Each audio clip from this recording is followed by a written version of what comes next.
छोला कर पहिबा अब दुनिया में ले जाई पता अब दुनिया में ले जाई पता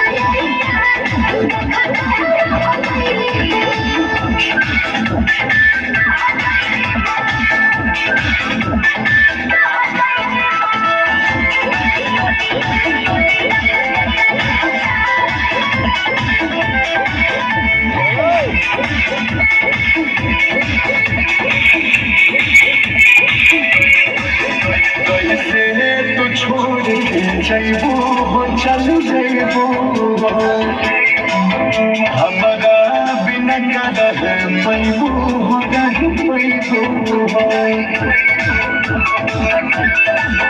कैसे तू छोड़ के जैबू हो चल जैबू हमारा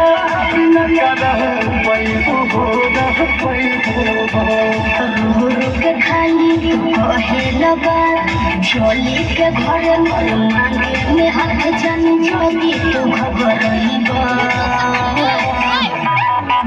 अब दुनिया में ले जाई पता अब दुनिया में ले जाई पता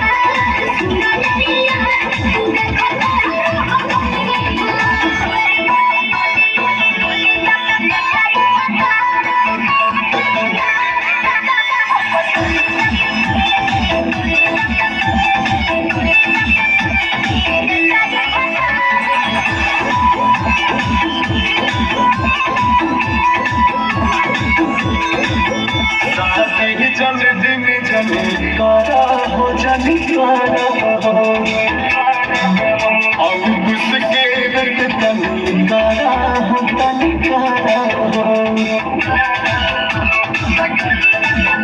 शादी जल्दी में जल्दी कारा हो जानी कारा गजदा के दर्द तनी कारा हो तनी कारा